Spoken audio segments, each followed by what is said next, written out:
Citations! Hello! Today is not going to be a dreadlock blog, it is going to be a blog about making dreadlock blogs. It's like dreadlock inception. Today I'm going to talk about the actual process of going through being a dreadlock blogger. Now, I don't mean to imply that I'm like some super popular blogging person, because I'm not really, even in sort of dreadlock blogging terms, but I've been doing this for a year now, so I feel that I've learned a few things. I mean, I'd hope that I've learned a few things, and maybe I can impart some of that wisdom to you. If I had a beard still, a longer beard, I would stroke it when I said wisdom, but anyway, it's in my best benefit that you guys blog your dreadlock processes, because then people who haven't got dreadlocks or have really young dreadlocks will see that it's a process. The vast majority of the questions that I get are people who are worried about, you know, should my dreadlocks look like this? Why are they still messy? And the more people out there who are blogging their processes of starting dreadlocks, living with dreadlocks, the more widespread and freely available the knowledge will be, and then, you know, maybe that knowledge and the information will outweigh the strange myths that seem to be rampant in the world. First thing I want to talk about is, if you're going to be making a dreadlock blog, you need to be motivated. You need to have some sort of motivation for doing it. You need to be happy in doing it. You have to get up and say, oh yes, I want to make a dreadlock video because I am motivated to do it. How you get motivated into doing it? Well, that's up to you. I mean, it's probably not recommendable to be only doing it for the motivation of getting views on YouTube, because at the start it is incredibly slow. You're not going to be getting very many views when you're making your first few videos. And likewise, if you're getting into it thinking that you're going to make lots of money via YouTube and retire and live on a Caribbean island, that's not really going to happen. Maybe it will for you if you're a lot more popular and better at making videos than me, but you really don't make a lot of money at all from making dreadlock videos. My motivation is that when I started my dreadlocks a long time ago, I followed bad advice, but this advice was on nice shiny websites and it looked like good advice, but it turned out to not be such great advice. And so my mission with Lazydreads is to counter that advice with my own advice that has come through lots of trial and error. When my dreadlocks were young, there was a whole lot of error, and I feel that I've learnt from my trial and error processing, and now that I can help other people out. The main thing is you have to be having fun making the videos. To go from just an idea in my head to a YouTube video on YouTube for you guys to watch takes about 3 hours. I'm not kidding. I plan them out, and then I write them out, and then I have to edit them out and cut them right up. Because, for example, if I made this video in its entirety that I had, you know, planned for, look how many pages of this book are taken up with, oh, well, not that's a recipe.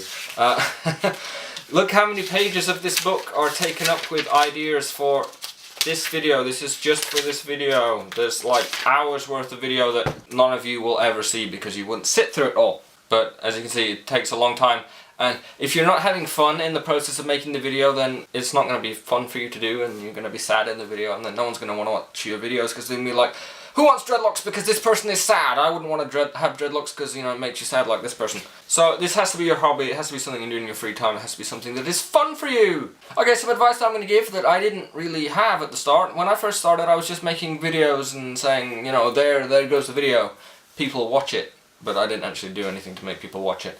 Something that I've found invaluable is thumbnails and titles. Your title and thumbnail have to be appealing, because, for example, a dreadlock deep clean video, if you just search dreadlock deep clean, then it's going to come up with lots of videos. But you're going to want to watch the one that has the nice bright shiny thumbnail. So in some senses the thumbnail is going to be as important as your video. And then once you're in the video, you have to be the bright and happy person so that people want to watch you and subscribe to you. So you need to be having fun, your thumbnails need to be having fun, you need to be fun. Next thing, please only blog about what you know. I will only give advice and recommendations on things that I would fully do to my own hair and be happy to do to my own hair. I wouldn't sit here and give advice that I wouldn't do to my own hair and would possibly damage other people's hair, because dreadlocks are a really long process. They require lots of patience and time, and if someone's going to put so much time and effort into their dreadlocks to then follow bad advice and then mess it up, you know, that is... well, if I'd given someone bad advice and mess up their dreadlocks, I would be really guilty. I don't think I could continue doing this anymore. So please only give advice on things that you would be 100% confident with, and remember, there's trust there, that they're trusting that your advice is not going to mess with their hair in a negative way. Plan your videos out, even if it's only in sort of bullet point form. You don't have to write a book on it like I just did. That was obviously far too much. I now have bullet points here, which are far more concise so that you don't have to sit and watch the 4-hour epic version of this video. And then you don't want to ramble. If you have bullet points, it allows you to sort of follow a storyline through in your video, and then you're far more likely to keep people's attention throughout the video. And do edit. When I first started out, I watched a lot of videos, literally hundreds of videos. I would go onto YouTube, search Dreadlocks, and then watch every video that had been uploaded that day, so I got an idea of what a Dreadlock video was about. Maybe I over-researched it a little bit. I felt that the most entertaining ones, the ones that I'd want to watch all the way through, are the ones which edit. You know, you will see that I'm a bit jumpy in my videos, and that's because I edit out my pauses and my sighs and things. I mean, it's awesome. It makes me look like I'm really fluent in talking and confident, but I just cut out the nonsense. And that's because people come to your videos because they want to learn things, and the more concise and easy it is to get through the things that they want to know, then the more likely they're going to be to watch the whole thing through and then subscribe and come back. When you're getting new viewers, when you're trying to get new viewers, please don't spam people. That's not going to work for you.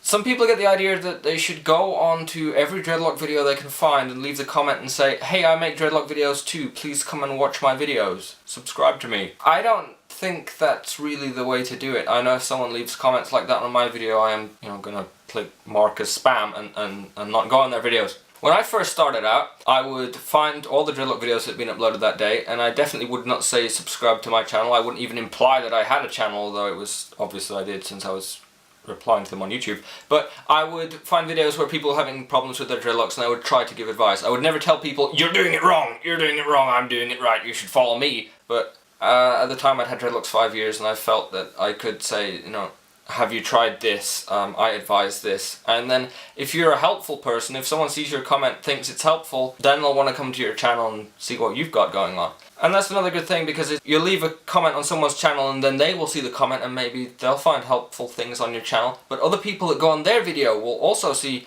your comment, and if it's a really helpful comment, it'll get thumbs up and stay at the top of their comment section, and then many people will find you. If it's a spammy comment like, come and subscribe to my channel, then it's going to get marked down and then no one's going to see it, and then people aren't going to want to watch your videos anyway. Don't get bogged down in the numbers. When you first start out, obviously not many people are going to watch your videos because no one is going to know who you are. As I said, I've been making these a little bit under a year now. I think my first video was uploaded near the end of November of last year. And when I first started uploading, obviously nobody watched my videos because no one knew who I was. You have to, again, have fun making the videos and not sit and say, oh, no one's watching my videos, because at the start you're really going to sort of depress yourself out of it. Making Dreadlock blogs is very much like making dreadlocks. It's going to be very slow and messy at the start, and then if you keep working at it and you put the effort in, eventually people might find that your videos are informative and entertaining. I mean, I hope that my videos are entertaining. I don't know anymore. And you also have to be consistent in your uploads. You could have 1 million subscribers, and if you don't upload consistent videos, they're not going to watch your videos. A subscriber is just someone who's clicked a little button that says that maybe at some point in the future they will want to see another one of your videos, and then your new uploads will come up in their feed on YouTube and maybe they'll click it. You actually have to, keep making videos in order to maybe get the subscribers to click on your videos. I know this is really, hard to do at the start when you only have, not very many subscribers and not very many views, but you do actually have to keep uploading videos, you have to push through, you have to keep doing it, otherwise it's never going to go anywhere. Be happy to respond to comments and things. I mean, I get quite a lot of comments now. I'm not saying, hey, look at me, I'm like the comment king, but I do get quite a lot of comments these days, a lot more than I did when I first started out, because I have more viewers. You have to reply to all those comments, otherwise people are going to think that you're some sort of robot who doesn't care. I reply to every single comment that I get on YouTube, and all the private messages on YouTube, and the tweets, and the private tweets, and the Facebook comments, and all that, and I do spend quite a lot of my mornings going through what I'd got the previous night. And I think it really helps, because if you're helpful, then people are going to come back to you for advice, and then if they have a friend who needs advice, either they'll say, hey, I learned this thing from Lazydreads, here it is, and they'll be like, oh, Lazydreads, let me go search that out, and then they'll want to come and see you too. So it's much easier to sort of get people from being helpful and happy than it is from, again, spamming people. Those are my bullet point answers for this, and not the whole sort of book that I wrote out. What I would like to offer to you people now is, if any of you people find people out there do make dreadlock videos on your YouTube channels. I invite you now to leave a comment in the comment section of this video, and you can write down your YouTube name, even though it's probably written at the top of the comment. Well, that's your name. If you write down your YouTube name, and then write down the process that you started your dreadlocks with, and then how long you've had your dreadlocks, and then other people will be able to see those comments and think, hey, I've started my dreadlocks with that method and I've not had my dreadlocks that long, but I'd like to see your videos because maybe I'll see how mine turn out. And that will help people find different processes going on. I mean, I think that's a much better way of doing it than saying, hey, subscribe to my channel because I make videos. Any other questions, comments, queries, leave them also down in the comment section and I will reply to those. Click the thumbs up if you found this even vaguely interesting. Don't click the thumbs down because that will make me incredibly sad.